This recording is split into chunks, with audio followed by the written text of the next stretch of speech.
Этот вкуснейший десерт без муки, без молочки и даже без лишних калорий, но с хрустящей корзиночкой, слоем воздушного крема и сюрпризом в виде сочного мака внутри.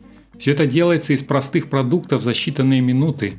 Подписывайтесь, ставьте лайк, а я покажу, как быстро сделать такой полезный десерт, который удивит даже ваших гостей. Сразу ставлю я духовой шкаф на 180 градусов разогреваться, потому что рецепт быстрый и простой.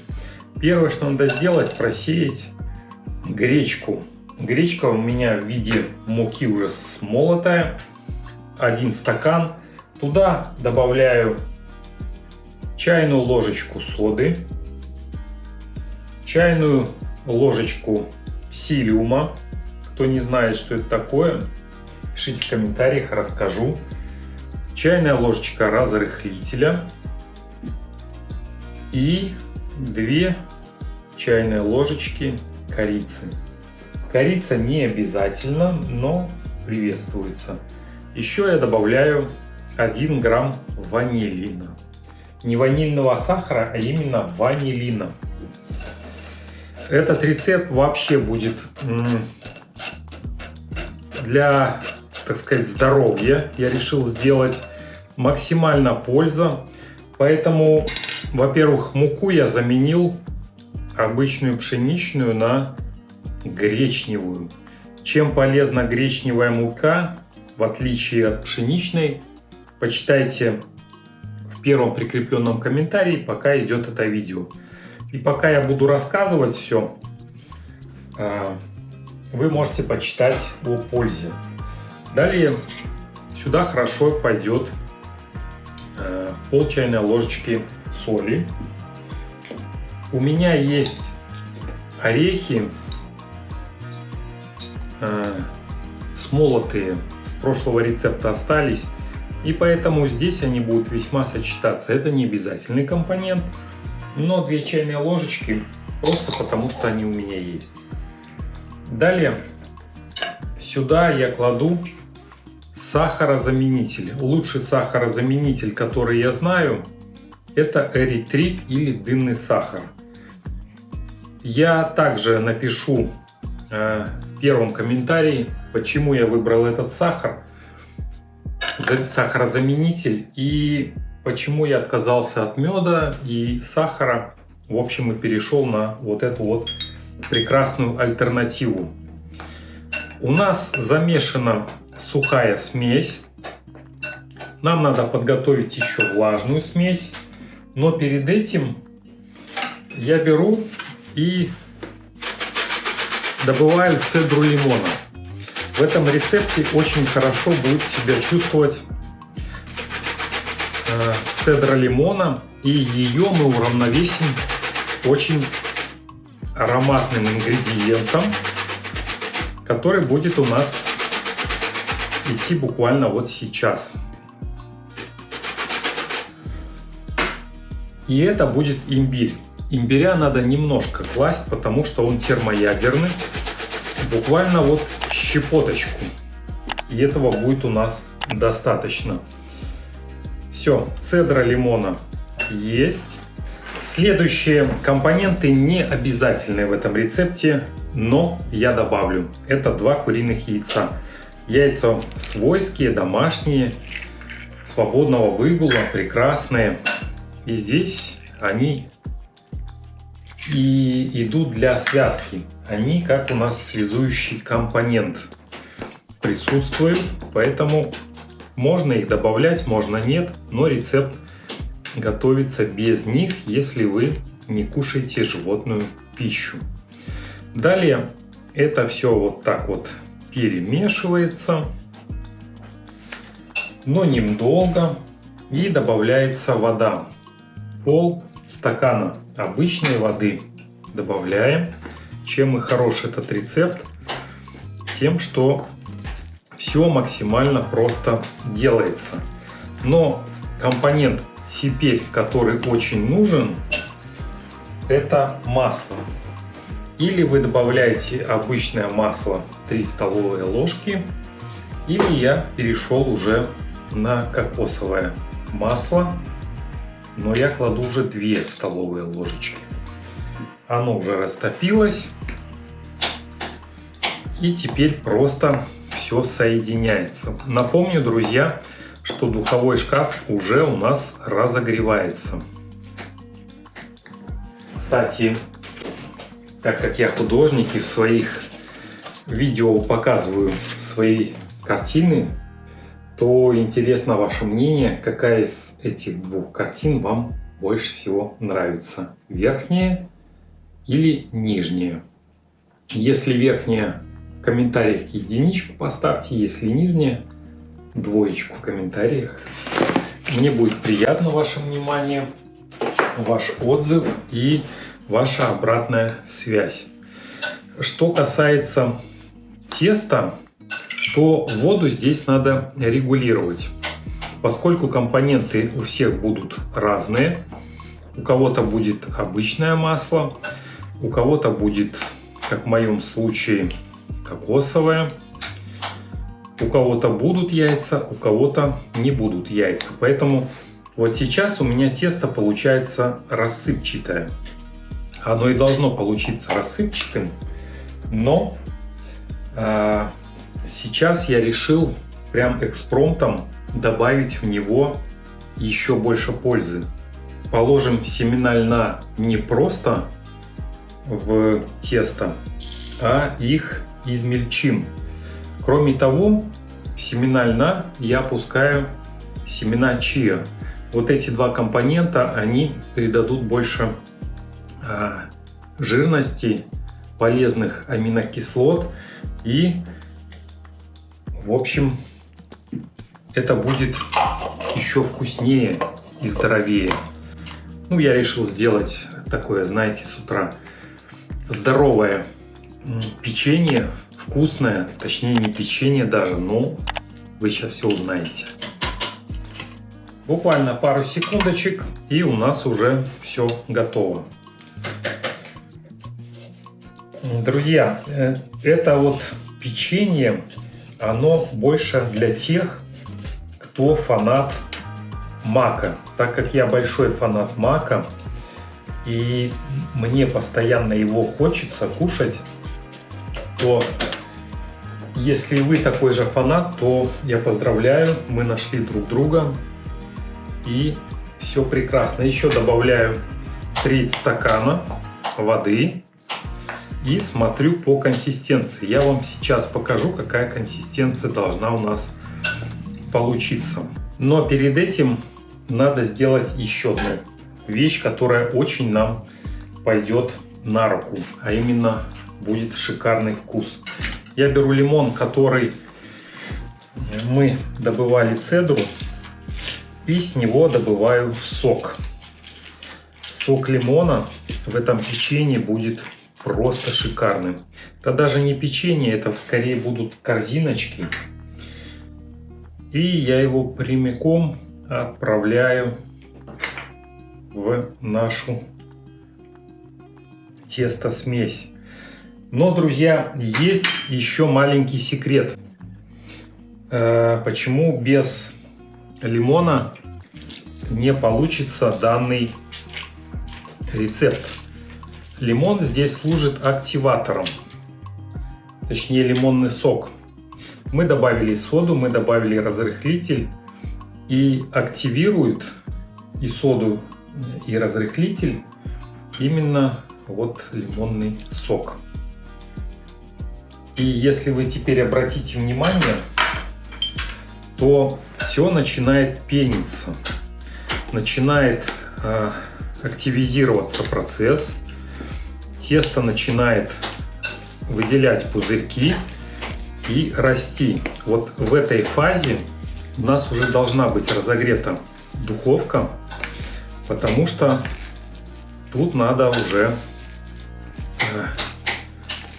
быстро перемешать активированное тесто и распределить как положено. А распределять мы будем следующим образом.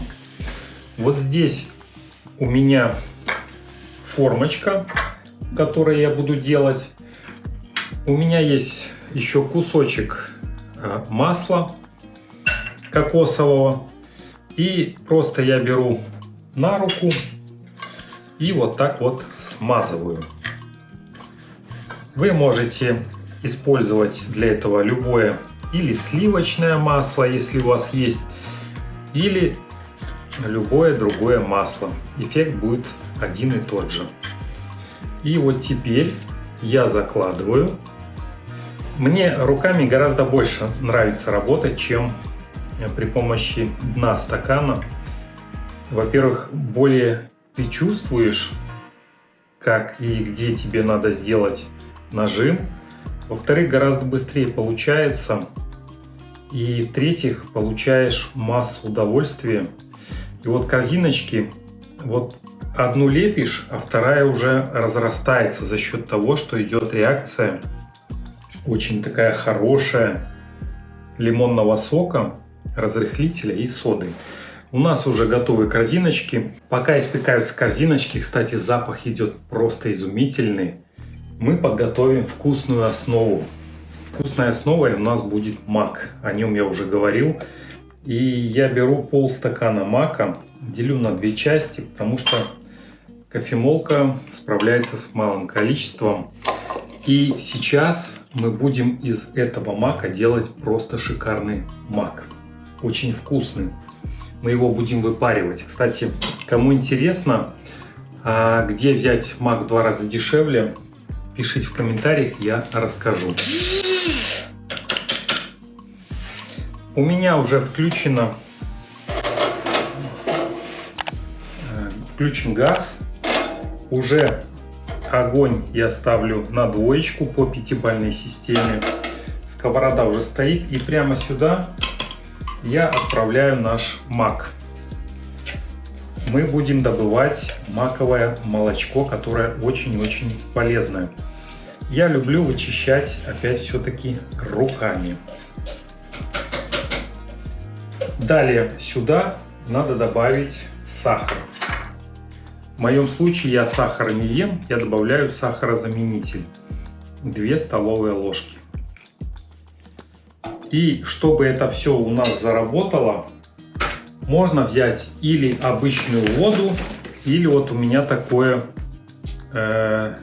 миндаль. В общем, не рекомендую вам это покупать, просто я был купил, и жалко выливать, стоит немалых денег, а на вкус как вода. Поэтому добавляю это миндальное молоко, и все начинает кипеть. Много не добавляем, потому что нам все это надо выпаривать. И чтобы мак у нас соединился с сахаром под воздействием вот этой или воды, или молока обычного, или, как в моем случае, вот этого миндального типа молока. Как вы видите, друзья, у нас уже все кипит. Вот именно такое у нас должно получиться. А я отправляю 2-ю порцию мака, которую только что смолол, дружить вот как всему остальному. Если сильно быстро выкипает, вот как у меня, огонь чуть меньше делаем. Ох, с духового шкафа уже прям до сюда доносится аромат корзиночек. Сейчас надо пойти и посмотреть, как они там себя чувствуют. Их надо не передержать, поскольку они тонкостенные и приготовятся быстро. Пока мак у нас выкипает, сделаем еще один слой белый. Для этого я беру кокосовую стружку, 4 чайные ложки, то есть столовые ложечки. Пока что 4 столовые ложечки. Далее вы берете или обычные сливки молочные. В моем случае это кокосовая мякоть ореха. Мне нравится вот эта штука. Она словно сливки, если она в холодильнике, если она не при комнатной температуре, она вот такой вот консистенции. И сколько ее ложить, сейчас мы посмотрим. Но чуть-чуть я ее еще сделаю, подслащу чуть-чуть. 2 чайные ложечки сахарозаменителя, который на 70 процентов только от уровня сахара. То есть он, ну, менее сладкий гораздо. Ох, сейчас у нас уже готово, я смотрю, почти смесь из мака. Прекрасная, запах идет шикарный, почти уже все выкипело. И по консистенции я смотрю, что у меня должна получиться кремовая масса. Но эта кремовая масса, она будет очень полезна для нас. Видите, как очень красиво. За счет того, что излишек влаги сливок или вот кокосового молока впитывает в себя кокосовая стружка. Нам жидко не надо, чтобы получилось, но я добавляю, примерно у меня получается 150 миллилитров вот таких вот сливок. То есть вы можете взять обычные сливки в этом количестве, и у вас должна получиться густая масса. Но добавлять надо постепенно, потому что кокосовая стружка, она не сразу впитывает, она постепенно впитывает. И вот эту массу, прекрасно, смотрите, как она держит форму, идеально держит форму. Мы ее отправляем в холодильник. Мак уже готов, как вы видите, он уже стал сухой, лишняя влага испарилась, и пора выключать огонь. Но нам надо, чтобы мак тоже был остывший. Идем доставать корзиночки и делаем красоту. Достаем наш мак со сковороды. Вот такая красота. И теперь нам остается только красиво украсить и продегустировать это быстрое, вкусное пирожное. Или, как его можно назвать лучше? Может, вы посоветуете, какое название ему придумать? У нас уже все готово. Вот такие вот красавчики у нас получились. Вот такая корзиночка и вот такие корзиночки. Испекались 20 минут при 180 градусах. Теперь все, что нам надо, это красиво украсить. Для этого я беру мак, тот самый мак, и укладываю в дно, на дно корзиночки щедрым, очень щедрым слоем. Прям вот так прижимаю хорошенько к стенкам, чтобы больше влезло мака. Просто я фанат мака, он очень полезен, да и вкусен.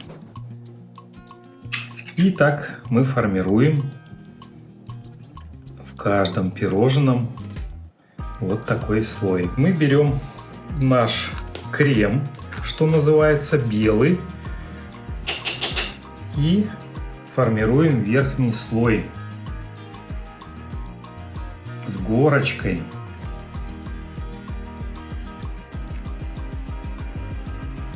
Очень щедрый слой с горочкой. Вот сюда можно еще доложить, чтобы оно прям стекало. И последний у нас идет вот этот красавчик. Далее мы можем использовать или замороженные ягоды, в моем случае это клубника и ежевика, или воспользоваться при помощи сушеных ягод, таких как вот, например, эта красивая вишня. Мы несколько сделаем из вишен, несколько сделаем из малины и из ежевики. Вот так. Да, просится темная ежевика. Посмотрите, друзья, у нас уже практически, да, уже все готово. Сейчас будем пробовать. Последнего короля я украсил вот так вот. А сейчас дегустация. Когда я придумывал этот десерт, я даже не ожидал, что он получится настолько вкусным и сочным. Я рассчитывал, что я сделаю десерт, который в первую очередь будет полезен, но что он получится такой сочный и такой вкусный, я даже не ожидал. Сейчас я покажу, разрезав его, что внутри, и мне не терпится его попробовать. Друзья, ставьте лайк, если вы тоже хотите приготовить данный десерт.